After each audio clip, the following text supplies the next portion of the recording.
400 ಮನೆಗಳ ಬದುಕು, 2000ಕ್ಕೂ ಹೆಚ್ಚು ಜೀವಗಳು. ನೀರಿಲ್ಲದೆ ಕಂಗೆಟ್ಟಿದ್ದ ಇಡೀ ಹಳ್ಳಿ. ಇಲ್ಲಿ ಪೈಲಾ ಏನು ನೀರ್ ಇರ್ತಿರ್ಕಿಲ್ಲ ಇಲ್ಲಿ, ಯಾಕಂತಂದ್ರ ಆಪ್ ಬೆಳೆದಿತ್ತು, ಕೆರಿ ಮಣ್ಣ ತುಂಬಿತ್ತು. ನಮ್ಮೂರಿನ ದನಕರುಗಳಿಗೆ ನೀರಿಂದ ಬಹಳ ತೊಂದರೆ ಆಗಕತ್ತಿತ್ತು. ನೀರಿಲ್ಲದೆ ಕಂಗೆಟ್ಟಿದ್ದ ಯರಗುಪ್ಪ ಗ್ರಾಮಕ್ಕೆ ದಾರಿದೀಪವಾದವರು ಅದುವೇ ಪೂಜ್ಯ ಡಾಕ್ಟರ್ ಡಿ ವೀರೇಂದ್ರ ಹೆಗ್ಗಡಿಯವರ ಮಾರ್ಗದರ್ಶನದ ಶ್ರೀ ಕ್ಷೇತ್ರ ಧರ್ಮಸ್ಥಳದ ಗ್ರಾಮಾಭಿವೃದ್ಧಿ ಯೋಜನೆ. ನಮ್ಮೂರು ನಮ್ಮ ಕೆರೆ ಅಭಿಯಾನದಡಿ ಈ ಕೆರೆಯ ಹೂಳೆತ್ತಿ ಪುನಶ್ಚೇತನಗೊಳಿಸಲು ಕಾಮಗಾರಿ ಕೈಗೆತ್ತಿಕೊಳ್ಳಲಾಯಿತು.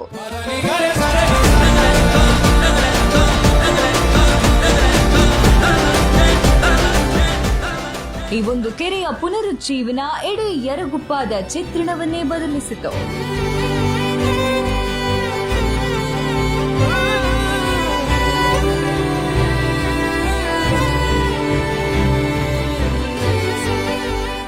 ನಮ್ಮ ಊರಾಗ ಮನೆಗಳಂತಂದ್ರ 400 ಮನೆ ಅದಾವು.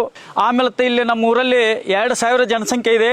ಇಲ್ಲೆಲ್ಲ ರೈತಾಪಿ ಕುಟುಂಬನ ಹೆಚ್ಚೈತಿ. ಎಲ್ಲ ಕೃಷಿಯನ್ನ ನಂಬಿನ ಬದುಕಾಕತ್ತಾರು. ದನಕರುಗಳಿಗೆ ಹೈನುಗಾರಿಕೆ ಹೆಚ್ಚು ಉತ್ಪನ್ನ ಆಗ್ತತ.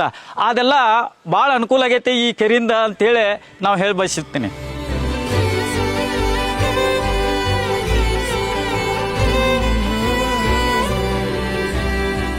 ಈ ಗ್ರಾಮದಲ್ಲಿ ಧರ್ಮಸ್ಥಳ ಸಂಘದ ವತಿಯಿಂದ ಕೆರೆಯನ್ನು ಹುಳಿ ಎತ್ತಿಸಿ ಅಲ್ಲಿ ನೀರು ಸಂಗ್ರಹಣೆ ಮಾಡುವಂಥ ಕೆಲಸ ಮಾಡಿದ್ರು. ಇಡೀ ಗ್ರಾಮಕ್ಕೆ ಅಂತರ್ಜಲದ ಮಟ್ಟ ಹೆಚ್ಚಾಗಿದೆ. ಜಲ ಸಂರಕ್ಷಣೆ ಹೇಗೆ ಒಂದು ಊರಿನ ಬದುಕನ್ನೇ ಬದಲಿಸಬಲ್ಲದು ಅನ್ನೋದಕ್ಕೆ ಈ ಯರಗುಪ್ಪ ಕೆರೆ ಸಾಕ್ಷಿ.